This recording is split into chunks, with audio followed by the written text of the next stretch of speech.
82L, très puissant, d'une grande capacité de réservoir, est conçu pour travailler automatiquement avec les cycles d'arrasage. Accouplez le tube d'aspiration sur la prise de la plaqueuse et connectez le câble de la télécommande à l'aspirateur et à la plaqueuse. Branchez alors l'aspirateur sur une prise de courant externe. Si vous disposez d'un système d'aspiration général d'une capacité minimale de 1000 m3 par heure, vous pouvez brancher la machine sur votre installation avec le connecteur optionnel de 100 mm.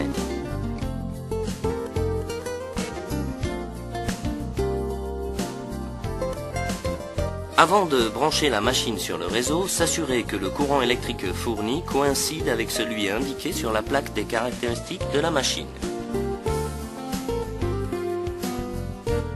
Le B35 doit être branché à l'aide du câble fourni sur une installation électrique monophasée de 220-240 volts d'une capacité minimale de 20 ampères et doté d'une prise de terre, d'un interrupteur différentiel et magnétothermique.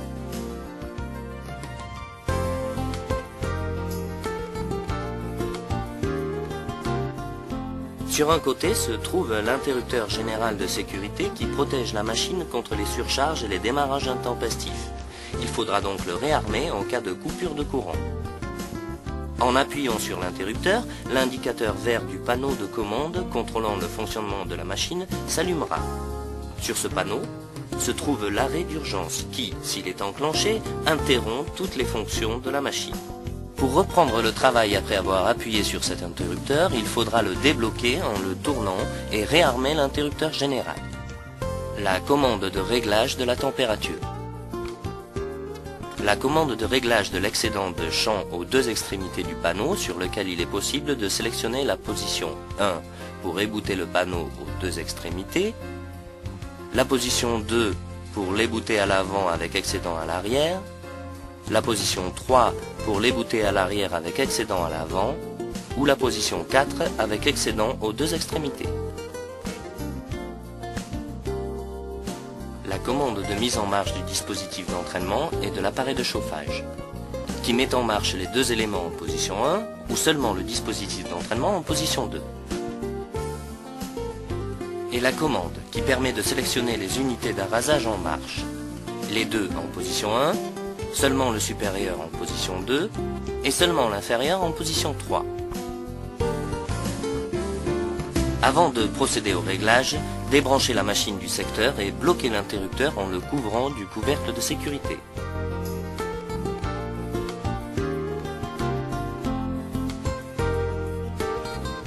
Placez un rouleau de champ pré-encollé de 3 mm et d'une hauteur de 3 mm plus grande que le panneau à plaquer. Excédent recommandé pour obtenir une finition parfaite. Placez le levier du sélecteur dans la position qui correspond à l'épaisseur du champ à plaquer. Le sélecteur dispose de 3 positions. Position 1 pour des champs de jusqu'à 1 mm d'épaisseur, position 2 pour des champs d'entre 1 et 2 mm d'épaisseur et position 3 pour des champs d'entre 2 et 3 mm d'épaisseur. Placez la commande de réglage de l'excédent en position 4 avec excédent aux deux extrémités du panneau, car la qualité de coupe pour des champs de 3 mm n'est pas suffisamment bonne pour travailler sans excédent. Passez le champ dans le guide du protecteur et entre les deux rouleaux à l'aide de la manette. L'introduire dans le guide champ. Réglez la hauteur du guide sur la largeur du champ, de sorte que ce dernier glisse doucement à l'intérieur sans se déplacer verticalement. Faire reculer le champ dans le guide jusqu'à ce que son extrémité soit placée sur le tranchant du couteau. Pour ce faire, il faudra actionner le levier qui libère le champ de la pression des rouleaux et tirer dessus jusqu'à atteindre la position souhaitée, car les rouleaux ne tournent que dans le sens de l'avance du champ.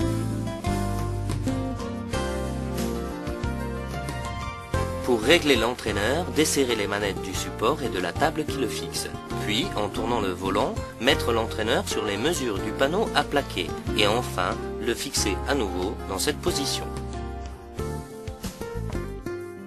La pression exercée par l'entraîneur sur la surface des panneaux doit être celle requise pour leur entraînement. Une pression excessive entraîne une détérioration prématurée de la courroie d'entraînement. En ouvrant l'entraîneur, le micro-rupteur de sécurité est actionné pour débrancher la machine du réseau électrique. Pour la remettre en marche, il faudra fermer l'entraîneur et actionner à nouveau l'interrupteur général de sécurité.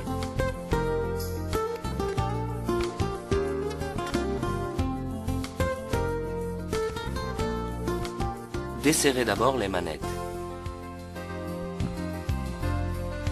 Et placez le support mobile de manière à ce que l'ensemble presseur multiple comprime le panneau contre la face frontale de la boîte de commande, permettant le déplacement du panneau entre les deux. Fixez le support dans cette position.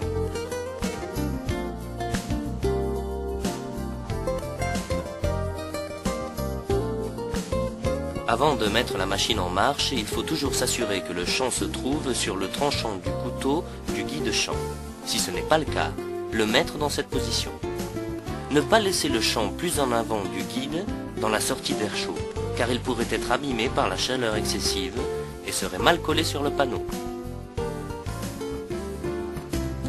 Pour mettre la machine en marche, appuyez sur l'interrupteur général et l'indicateur lumineux vert du tableau de commande s'allumera. Ne pas oublier que la machine ne se mettra pas en marche si le poussoir d'arrêt d'urgence est enclenché ou l'entraîneur ouvert. Mettre en position 1 les commandes 2 et 3. Ceci met en marche l'unité de chauffage et l'entraîneur. Et les unités d'arrasage sont prêtes à fonctionner dans le cycle de travail.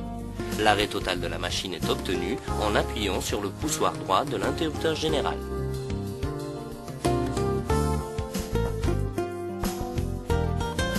La température convenant à chaque type de champ se règle à l'intérieur du régulateur en s'en assurant sur le thermomètre. Selon le type et la qualité de la colle du champ, les champs fins de jusqu'à 1 mm sont généralement bien encollés avec des températures d'environ 300 degrés et les plus épais à 400 degrés approximativement.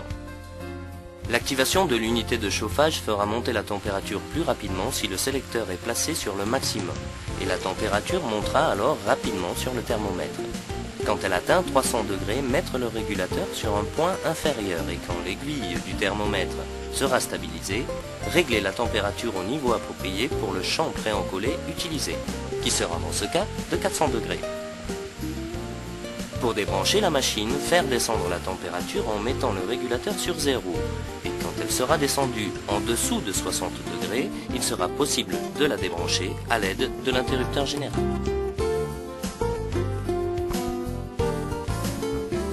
Le B35 est livré et équipé d'une fraise de rayon 3 et d'un chanfrein de 10 degrés. Elle est réglée pour araser avec rayon 3 sur des champs de 3 mm d'épaisseur. Néanmoins, réglez maintenant les unités d'arasage pour réaliser ces finitions, comme si la machine n'était pas réglée. En premier lieu, pour avoir accès à l'unité d'arasage supérieure, desserrez la manette et ouvrir le dispositif d'entraînement. Avant de régler les unités d'arasage, il faut retirer les racloirs pour qu'ils n'interfèrent pas dans le réglage. Pour ce faire, tournez la manette jusqu'à ce que le racloir supérieur soit à 3 mm en retrait par rapport au panneau et répétez l'opération sur le racloir inférieur en y accédant par la porte avant.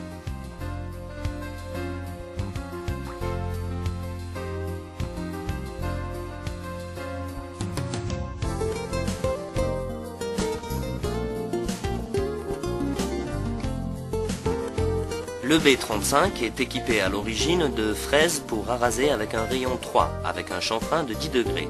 Elles permettent de réaliser les finitions indiquées sur la table. Rayon 3 sur champ de 3 mm ou chanfrein de 10 degrés, sur champ de 3, 2 ou 1 mm. Sont également disponibles en option la fraise de rayon 2 et chanfrein de 10 degrés et la fraise de chanfrein à 45 degrés. Avec la fraise de rayon 2, il est possible d'araser avec ce rayon sur champ de 2 mm ou de faire un chanfrein de 10 degrés sur des champs de 3, 2 ou 1 mm. Et avec la fraise de 45 degrés, il est possible d'araser avec ce chanfrein sur des champs de 3 ou 2 mm.